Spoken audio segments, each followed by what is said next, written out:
আসসালামু আলাইকুম। আমি এখন সৌদি আরবের আবাবা খামসা জায়গাতে অবস্থান করতেছি।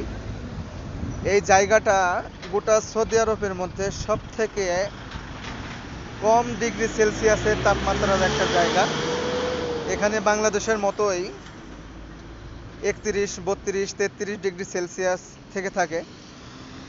আবার অনেক সময় বৃষ্টি হয়, যেমন কালকে সন্ধ্যার সময়ে বৃষ্টি হয়েছিল। আজকে বিকালবেলাও বৃষ্টির ফোঁটা পড়েছিল, কিন্তু পুরাটা হয় নাই। তো এখনো আকাশ মেঘযুক্ত রয়েছে।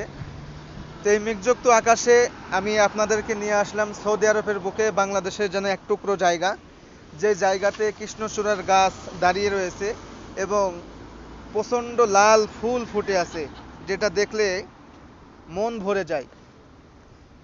এজন্য আপনাদেরকে এই জায়গাটায় নিয়ে আসলাম আর একটু ভিডিও করলাম, যে আপনারা দেখেন অনেকেই এখানে এসেছেন, আবার অনেকে এখানে আসবেন। তো এই জন্য আপনাদেরকে এই জায়গাতে নিয়ে আসলাম। এই জায়গাটা অত্যন্ত সুন্দর এবং খুব ভালো একটা জায়গা।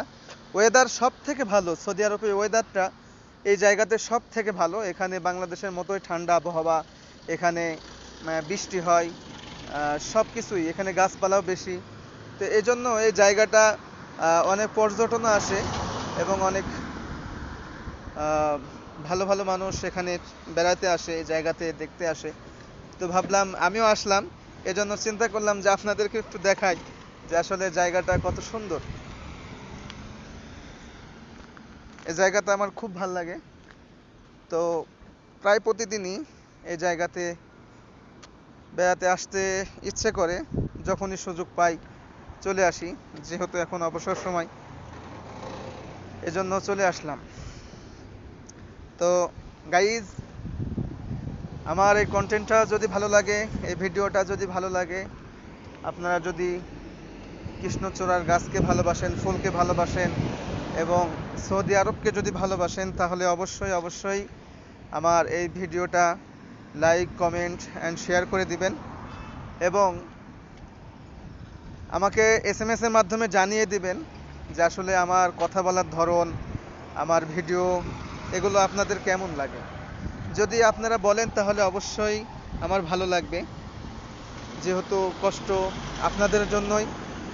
আপনাদেরকে কিছু দেখানোর চেষ্টা করতেছি, যে আপনারা দেখবেন সৌদি আরবে কত সুন্দর সুন্দর জায়গা আছে এবং মানুষ কেন এত বেশি সৌদি আরবকে পছন্দ করে। গোটা বিশ্বের মানুষ কিন্তু এখানে বেড়াইতে আসে, কাজে আসে, বিভিন্ন সময় ফ্যামিলি নিয়ে আসে। তো তারা এভাবে এই সৌদি আরবে ঘুরতে আসে। আর যেহেতু সৌদি আরব হলো মক্কার দেশ, যেখানে হজ করতে প্রত্যেকটা মানুষ, যাদের উপর হজ ফরজ, তারা অবশ্যই আসবে, আসতেই হবে বাধ্যতামূলক। তো এজন্য আপনাদেরকে দেখাইতেছি যে সৌদি আরব কোথায়, কি অবস্থায়, কোন জায়গায় গেলে ভালো লাগে, কোন জায়গায় গেলে মনটা ভালো লাগবে।